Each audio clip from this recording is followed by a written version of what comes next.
Tapas were born from being served on top of your beer so that when you're sitting out in a plaza having a beer, the flies wouldn't enter your beer. Kind of like that. So tapas has its origins in beer culture. In being una tapa. We've got to find a way to do that with the beer that we're making. I bet we can dig up some pan y jamon. How's your beer, Martin? Taste it and tell me what you think. It's a dry salmon pilsner. It's our dry salmon pilsner. It might be the next big thing, who knows?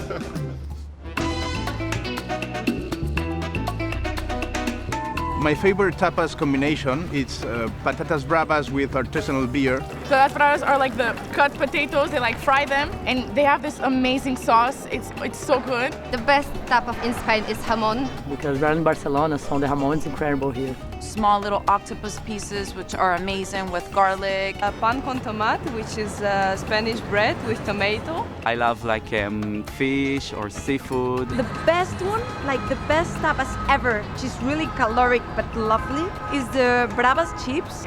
It melts in your mouth. And of course with a beer, a really cold beer, like this small, nothing more. Spanish beer is ambiguous, like there are good ones, there are bad ones, but as long as it's cold, I'm quite fine with it. Everything, I don't know, all the tapas go with beer. That's it. Beer. That's all I can say. The boys are headed to Vaso de Oro, home of the first ever tapas served in Barcelona. There they'll meet up with Riley Finnegan, head brewer from Edge Brewing Company, voted best new brewery in the world in 2014. Edge uses ingredients from America. They brew on an American-made system and predominantly stick with American-style recipes. This brewery is so American it might just pass as an embassy. But Riley thinks nothing goes better with American-style beer than traditional Spanish tapas. Riley. Hey, how's it going, guys? Meet Gabriel. Encantado. Hey, Bienvenidos. Gabriel, Martin. Welcome. Let's grab a seat. Let's go to the back room. Perfect. Do you? Thank you. Wonder if what happens in the back. I don't know. Sounds awesome. Yeah?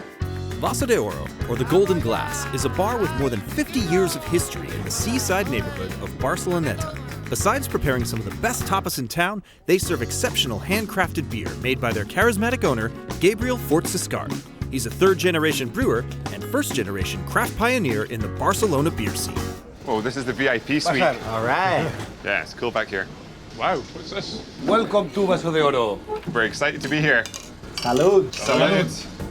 This is their very excellent pilsner. It is such a difficult style to do well, and this is just such an amazing example of a Keller Pils. It's fantastic. Incredibly drinkable, too. Almost too drinkable. How long have we got back here? La mujer, la amante perfecta, ¿no? La pilsen a todas horas.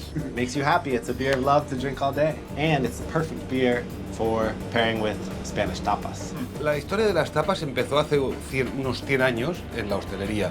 Nosotros llevamos 4 generaciones, ¿no? Gabriel's tradition and family history comes from 4 generations and 100 years of bringing Spanish culinary tradition to that small plate platform. Y siempre con la cerveza, ¿no? Las tapas y la cerveza, que es mucho más divertido, ¿no? So I think what he said was tapas and beer is a match made in heaven. Nailed it. I just guessed. I would say you're fluent in Spanish at this Thank point. you, I'll take it, it's the beer. And what's your experience here in Barcelona, Riley? After 6 years brewing in Colorado, I came over to Barcelona when I had the opportunity, because who can say no to Barcelona? It's a very tight-knit community with influences from all over, really. 2 Scotsmen, 1 Spaniard, 1 American walking a tapas bar. Sounds like the start of a joke, but it's actually a fact. So actually the joke is that none of us have been eating tapas yet. Traemos. Rápido, rápido, rápido. Esto es fácil. Rápido, rápido. Rápido sounds good. Gracias, señor. Gracias, señor. Tapas were born from being served on top of your beer so that when you're sitting out in a plaza having a beer, the flies wouldn't enter your beer. Kind of like that. So tapas has its origins in beer culture. In being una tapa. We've got to find a way to do that with the beer that we're making. I bet we can dig up some pan y jamon. How's your beer, Martin? Taste it and tell me what you think. It's a dry salmon pilsner. It's our dry salmon pilsner. It might be the next big thing, who knows? What is this vase? What you're looking at here is a porron, traditional Catalan drinking vessel that has been commandeered, if you will, by the craft beer movement. How does it work? You want to find out? Yes, he would love to. I would. So what I've got here is our passion fruit Berliner Weiss. apasionada. I could bore you with a real play-by-play, but the best instructions I can give you for the porron are grip it and rip it.